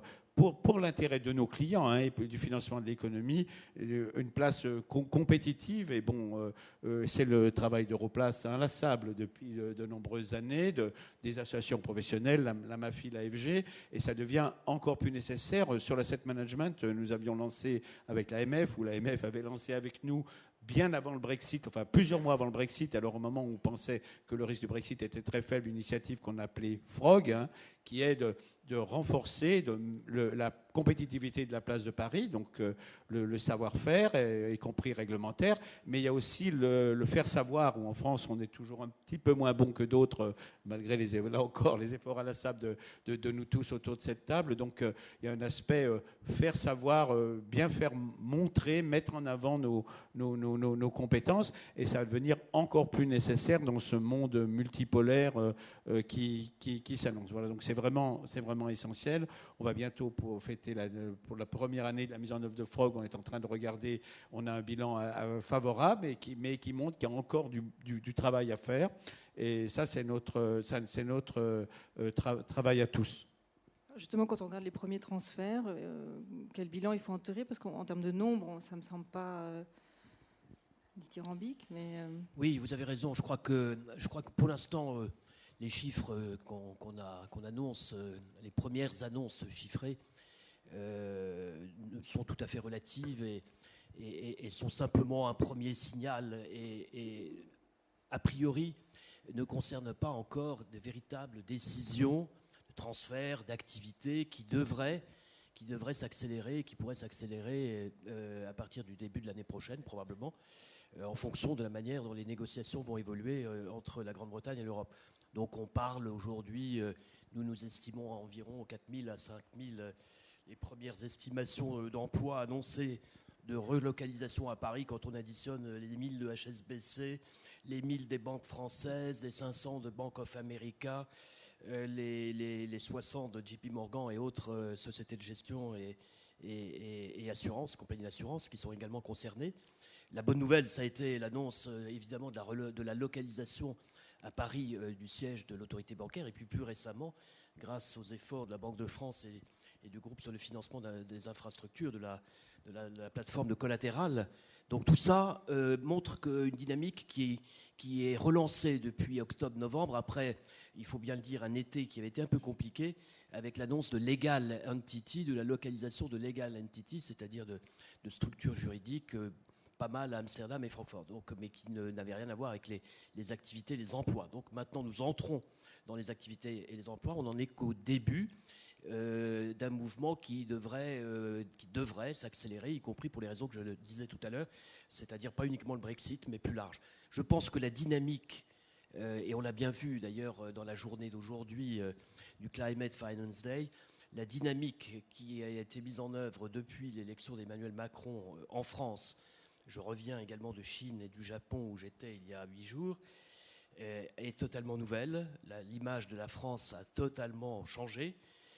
Nous sommes un peu perçus, vous parlez des difficultés allemandes, comme le driver européen. Les choses ont été à une vitesse très grande. Le fait que les réformes qui ont été annoncées correspondent au sujet qui préoccupait les investisseurs mondiaux, c'est-à-dire 1, les lois du travail, le manque de flexibilité, et 2, le coût du travail, et donc les réformes fiscales qui ont été annoncées, puis passées, comme on dit, avant la fin de l'année devant le Parlement, montrent une France nouvelle.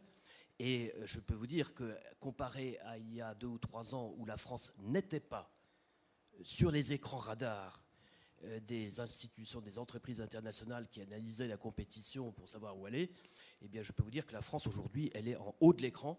Et c'est un changement qui, pour ma part, que pour l'instant, je n'avais jamais connu dans ce combat inlassable dont Pierre parlait tout à l'heure. Oui, non, je crois qu'un des points importants, c'est qu'il y a des annonces positives et donc l'image est complètement différente, mais ce n'est pas que des annonces, c'est mise en œuvre. Bien sûr, il y a le gouvernement actuel, la fiscalité de l'épargne, la flexibilité du travail, le coût du travail, mais pour prendre mon exemple et celui de l'AMF, Frog, des choses ont été annoncées conjointement et elles ont été mises en œuvre dans les mois qui suivaient. Donc, on n'est pas seulement les grands disous, quoi, on est aussi les faisous. Enfin, ou diseux ou faiseux, ça dépend de quel endroit de France on habite. Hein. On fait ce qu'on dit. Sur cette question du nombre d'emplois en fait, qui vont être transférés de Londres ailleurs, déjà, moi, je suis à peu près convaincu qu'on est en train de parler de temps relativement long pour que ces transferts aient lieu. C'est-à-dire que ce n'est pas forcément dans les semaines qui viennent, ni même nécessairement avant la date du Brexit. La deuxième chose, c'est que les estimations, c'est vraiment des estimations, hein, nous parlent de quelque part entre 30 000 et 70 000 emplois potentiellement concernés qui pourraient être transférés. Aujourd'hui, la somme des annonces de transfert d'emplois effectivement réalisées, je pars sur le contrôle d'Arnaud de Bresson, je pense que ça va être de l'ordre d'une douzaine de milliers, peut-être 15 000 maximum, dans toute l'Union européenne. Donc si on est à 12, 14, 15 000 sur une estimation quelque part entre 30 et 70 000, ça veut dire qu'il y a encore beaucoup de choses à venir. Évidemment, ce beaucoup de choses, il va dépendre de beaucoup de facteurs, y compris la nature finale des accords, y compris la question qu'on a longuement évoquée tout à l'heure de la substance qui sera exigée par les régulateurs pour un établissement dans l'Union européenne. Donc il y a beaucoup de paramètres qui ne sont pas encore connus, mais le jeu est loin d'être terminé. Donc ça, c'est quelque chose qu'il faut quand même mettre en perspective. Et in fine, il va y avoir les tendances de fond qui vont compter, et la tendance de fond, c'est être près de ses clients, avoir la capacité à travailler, avoir un écosystème qui permet de fonctionner, tout simplement. Et si vous prenez ne serait-ce que ces 3 facteurs, plus une stabilité politique de qualité, clairement, Paris ne va pas tout gagner, mais Paris est bien placé. Ça semble relativement évident, et avec Francfort, évidemment. Oui, donc pour le moment, en fait, on a des chiffres qui correspondent à, d'abord, des annonces, et deuxièmement, c'est souvent des annonces pour des précautions, c'est-à-dire j'ai besoin d'avoir étoffer mon implantation sur place pour avoir le minimum pour assurer une présence des services, etc. Ce n'est pas le transfert de l'activité essentielle. L'essentiel de l'activité, pour le moment, personne n'a annoncé quoi que ce soit qui laisse penser qu'elle parte de Londres. Je ne dis pas que ça ne se produira pas, mais ce n'est pas pour le moment ce qui est. Alors, on pourrait avoir des évolutions catastrophiques, je les mets à part. Pour le moment, ça ne paraît pas les plus probables. Donc, pour le moment, la tendance spontanée, c'est qu'il y ait une quantité variable qui va sur le continent, mais nettement minoritaire, le gros du marché restant à Londres. C'est ça la tendance spontanée. Ça peut glisser sur le long terme, mais on est plutôt sur cette tendance-là. Personne sur le continent n'a annoncé une volonté politique, soit commune à tout le continent, soit de tel pays, de devenir une place financière majeure au sens où l'est Londres, mais même au sens où l'est Singapour, par exemple. Il est clair que ce n'est pas la priorité dans les pays du continent, même ici. Donc, si l'on voulait vraiment attirer une part importante d'activité, il faudrait aller quand même sensiblement plus loin, y compris pour des handicaps. Alors, chacun a ses handicaps. Alors, Paris est un paradoxe, parce que Paris est de loin ce qui, théoriquement, vu de très loin, ressemble le plus à Londres, en tant que grande métropole attirante, la plus près de Londres en plus, et là où on pourrait avoir le plus de ressources pour que les gens vivent comme ils ont envie de vivre, c'est-à-dire les gens que l'on veut attirer. Le problème, c'est qu'on garde des effets d'image, en partie effectivement compensés par la nouvelle évolution, mais c'est court et récent.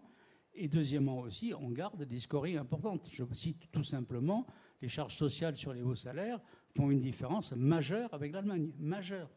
Ça, on ne l'a pas à l'esprit, et ça fait une différence de coût considérable. Alors évidemment, on peut avoir des gens moins payés, mais ils peuvent accepter d'être un peu moins payés qu'à Londres. Mais entre Francfort et Paris, je trouve quand même bizarre d'être beaucoup mieux payé à Francfort, si c'est le cas. Donc on a quand même un problème de... encore un effort camarade. Il faut aller un petit peu plus loin si l'on veut attirer beaucoup plus. Autrement dit, dans une course qui reste encore petit bras, si on veut aller plus loin, il faut aller sensiblement plus loin dans les ambitions et dans les annonces. Sinon, on restera en dessous. Au niveau de la planète, quand on se dit où est-ce que j'ai un grand centre financier, ce n'est pas l'Europe qu'on pense spontanément, l'Europe des 27. On voit bien qu'il y a une masse énorme d'investisseurs, de clients, d'entreprises, etc., mais pas d'activité financière elle-même. Donc, si on veut attirer ça, c'est une opération plus lourde, qui peut être d'ailleurs plus ou moins rapide, ça peut durer dans le temps. Mais sauf dégradation sensible de la situation à Londres, eux feront l'essentiel pour préserver une position qui arrange bien le reste de la planète. Juste, quand même, oui, bien sûr. C'est vrai, notre ambition ne se limite pas à avoir des clients en Europe. Nous avons, dans la gestion française, des clients dans le monde entier, des fonds souverains, des fonds de pension, des banques centrales confient à des sociétés de gestion françaises une partie de leurs avoirs pour être gérés à Paris. Et c'est une des leçons de Londres aussi, c'est qu'ils se sont posés d'emblée au niveau international, et ça doit être aussi le cas des places financières européennes multipolaires, de ne pas être spécialisé dans la gestion pour les clients européens. Il faut d'emblée nous mettre dans une vision de gérer pour des clients du monde entier. C'est ce que Europlace fait avec ses roadshows. Et c'est parce que sinon, Petit Bras, c'est pas moi qui ai utilisé ça tout à l'heure, mais il faut d'emblée se mettre à ce niveau-là. Et il faut attirer les étrangers. C'est-à-dire qu'on ne peut pas avoir la prétention que les institutions françaises vont servir à elles seules les besoins correspondants. Ça signifie qu'on accepte l'idée qu'il y ait de façon importante des concurrents qui viennent ici. Alors les Britanniques ont fait ça de manière radicale, à mon avis, irresponsable à l'époque de Mme Thatcher et par la suite. C'est-à-dire qu'ils ont donné un privilège très net aux opérateurs étrangers par rapport aux opérateurs britanniques qu'ils ont laissé se faire manger, se faire allumer. Juste rebondir. Mais c'est pas ce qu'on voit, c'est que leur stratégie a été payante pour renforcer massivement le rôle de Londres. Si on veut être une grande place internationale, il faut attirer des gens de partout. Alors, je vais peut-être vous voulez dire un dernier mot. Juste un mot, parce que je voudrais quand même nuancer ce qu'a dit Pierre Delauzin. Moi, je crois que nous sommes dans une situation politique nouvelle. C'est la première fois que nous avons, depuis, à l'exception de Christine Lagarde il y a quelques années, mais un gouvernement, une volonté politique aussi forte de soutenir le développement d'une place financière à Paris et de faire, je reprends les termes du Premier ministre au mois de juillet l'année dernière lors de notre forum Europlace, de faire de la place de Paris un leader européen, le leader de l'Union européenne, voire plus large. Alors c'est vrai, Pierre a raison, Londres restera en partie Londres, mais en tout cas nous avons une volonté politique extrêmement forte et je peux vous dire que pour discuter avec les parlementaires qui aujourd'hui, dont la moyenne d'âge aujourd'hui est de 30 ans, qui viennent du business et qui sont la moitié des femmes, nous avons un soutien à l'Assemblée nationale que nous n'avons jamais connu. Deuxièmement, j'en ai pour une minute, le comité 2020 a défini une orientation stratégique, une roadmap pour aboutir à cet objectif. Elle repose, sur l'accélération du projet européen, je le redis, Capital Market Union, on s'inscrit dans un projet européen et donc international. Deuxièmement, sur 5 axes stratégiques, métiers, je ne vais pas les lister, mais qui vont des infrastructures de marché, vous en avez parlé avec le clearing, jusqu'au fintech, en passant par le green, mais également les marchés dérivés et évidemment l'épargne longue et la gestion d'actifs. Et enfin, troisième thème, continuer à renforcer l'attractivité. Pierre a raison, la prochaine priorité, ce sont les charges sociales. Je peux vous dire que le ministre des Finances l'a dit publiquement. J'ai eu déjà un certain nombre de réunions sur le sujet. Dès le projet de loi de modernisation de l'économie et pacte l'année prochaine, et probablement sous des formes diverses, ce sujet est sur la table. Donc le sujet des charges sociales sur les hauts salaires, le ministre l'a dit publiquement, il n'y a plus maintenant d'ailleurs de tabou. On n'osait pas parler de ces sujets, maintenant on ose. Et le sujet, c'est simplement celui du calendrier. La question n'est pas si, la question est quand. Donc je pense que nous avons là la possibilité de traiter effectivement le dernier sujet, l'un des derniers sujets, en attendant la suite. Le sujet de l'attractivité figure évidemment parmi les priorités stratégiques. Moi, j'ai juste une phrase, pardon. C'est pour dire qu'on ne doit pas faire de... On a fait beaucoup de French bashing donc, dans le passé, là, on n'a pas ce soir. Donc, le mouvement, nous sommes tous ici, dans cet amphi, responsables, enfin, en charge de promouvoir la place de Paris, d'attirer des gens s'installant à Paris. Pierre Delauzin a raison. Ce n'est pas seulement à chercher des clients, c'est aussi que les entreprises s'installent à Paris et sont les bienvenues. Donc, mais c'est notre responsabilité à tous, et bien sûr des associations ici et de Thierry, mais de tout le monde. Merci beaucoup. Je vous rappelle que vous retrouverez les éléments du débat dans les 2 revues, la revue Banque. Et je cède la parole pour Monsieur Ophel pour la conclusion. Merci beaucoup. Merci à tous les membres de cette table ronde pour cet échange riche. J'invite Monsieur Ophel, donc président de l'autorité des marchés financiers, à venir me rejoindre pour apporter les propos conclusifs. On vous attend avec impatience. Merci beaucoup. Bonsoir à tous. Beaucoup de choses ont été dites et je vais probablement réévoquer des points qui viennent d'être traités. Il y a en effet une tendance naturelle à concentrer le débat sur le Brexit, sur la problématique des futures relations avec le Royaume-Uni. De fait, Londres est aujourd'hui le principal poumon financier de l'Union. C'est la place privilégiée pour les flux entrants et sortants de l'Union, mais c'est également une place d'échange pour les flux à l'intérieur de l'Union. Nous le voyons bien à l'AMF, car rares sont nos enquêtes qui ne nous conduisent pas à mobiliser nos collègues de la FCA pour échanger des informations.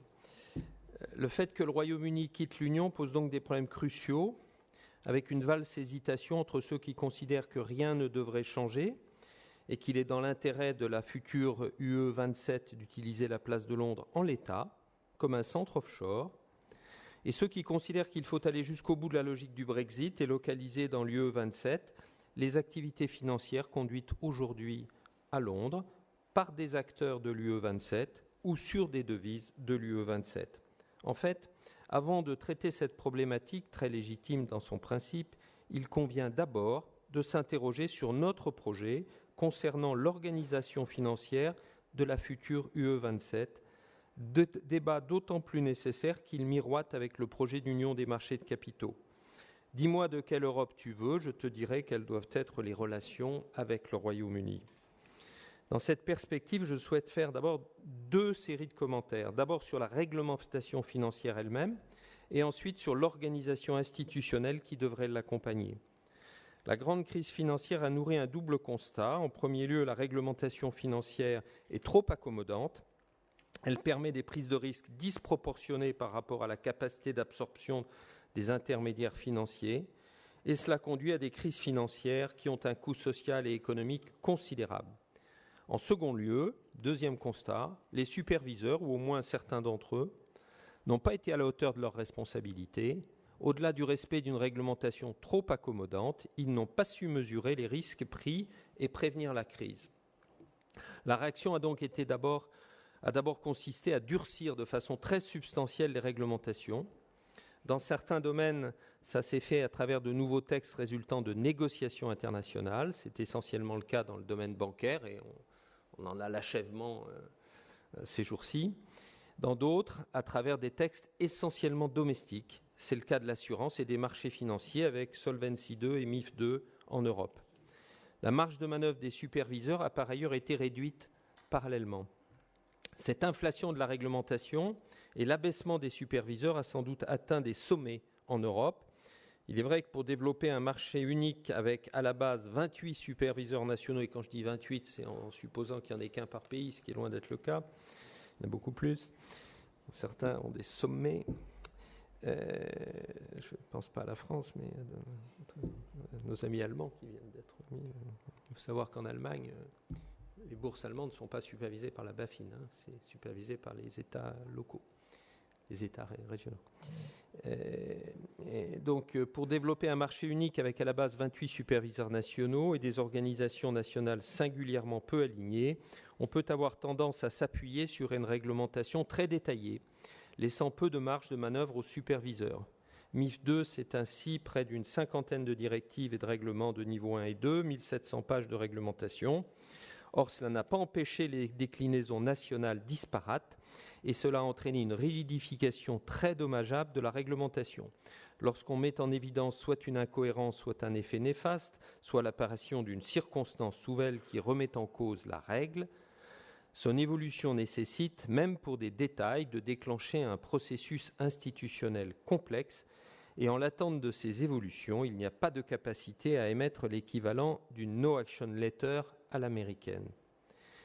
Même dans le domaine bancaire, où au moins au niveau des 19 pays de la zone euro, on dispose d'un superviseur unique, j'observe qu'on lui refuse le pouvoir de fixer des règles de provisionnement des créances douteuses, comme on peut le voir à l'occasion des initiatives que vient de prendre la BCE sur l'apurement des créances douteuses, essentiellement en Italie. Pour moi, le premier défi de la réglementation post-Brexit, c'est de mettre en place une supervision unique dans le domaine financier et d'évoluer vers une réglementation plus ramassée, largement fondée sur des principes et laissant aux superviseurs une large latitude pour la mettre en œuvre en fonction des circonstances et en déclinant pleinement le fameux principe de proportionnalité. C'est naturellement un processus complexe qui prendra du temps, mais il faut être ambitieux dans ce domaine, et ce d'autant plus que cette ambition est au service d'une ambition plus fondamentale qui consiste à donner à l'UE 27 un système de financement à la hauteur de sa puissance économique. L'Union des marchés de capitaux est un projet qui a besoin d'un système financier européen efficace qui assure le financement de nos économies de façon homogène et en s'appuyant sur un marché profond et liquide, largement ouvert à l'international. Une supervision unique fondée sur l'ESMA fournirait l'ancrage institutionnel indispensable à toute union.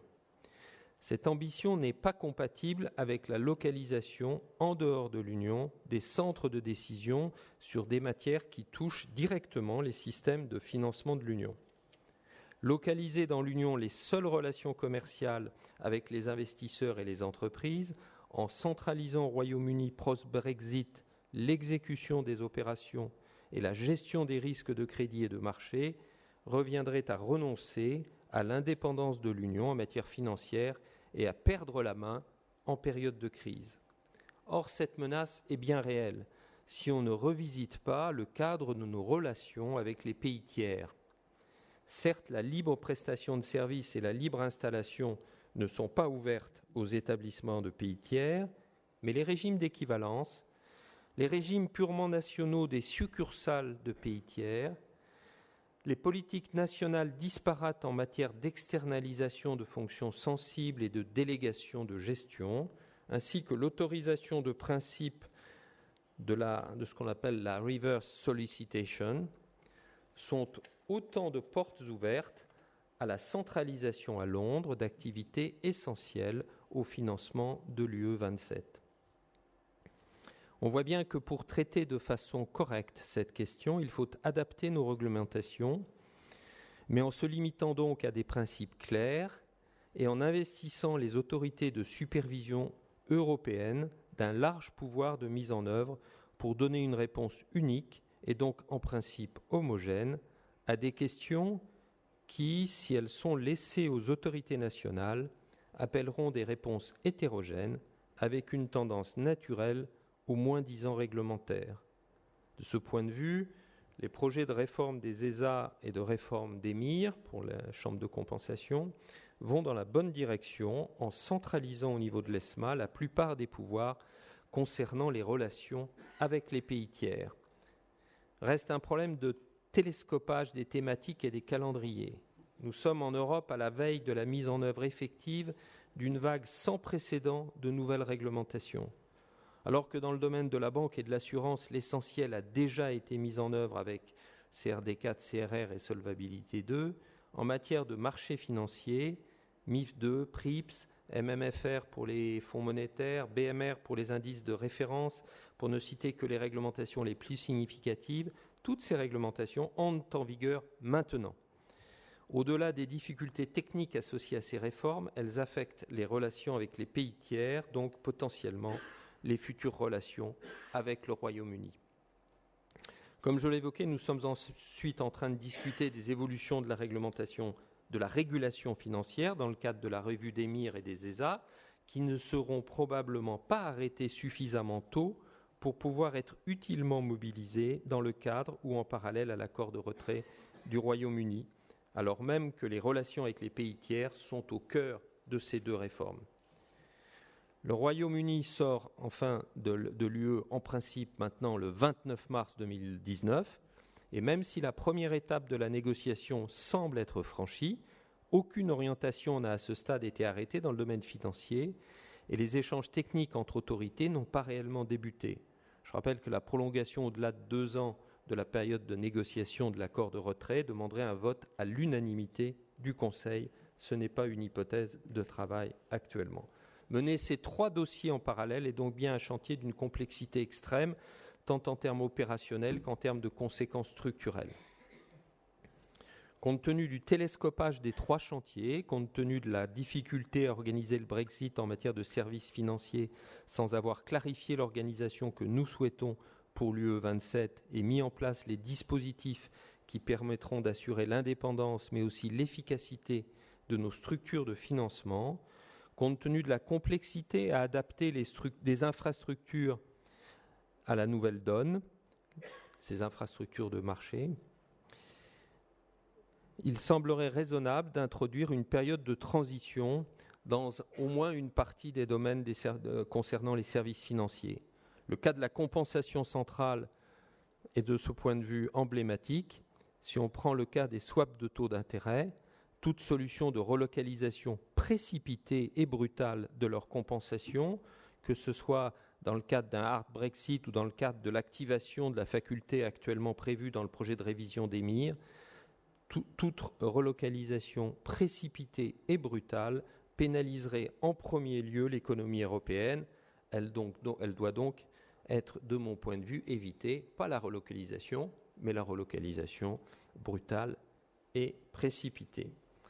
Gageons que l'avancée intervenue dans les négociations avec le Royaume-Uni permette à l'Europe de se mettre maintenant en ordre de marche pour apporter les bonnes réponses aux défis de la régulation financière post-Brexit et pour permettre l'émergence effective d'une véritable union des marchés de capitaux dans l'Union européenne à 27. Voilà ce que je souhaitais.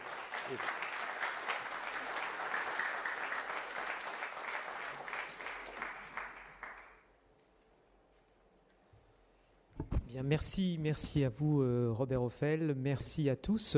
Merci à tous.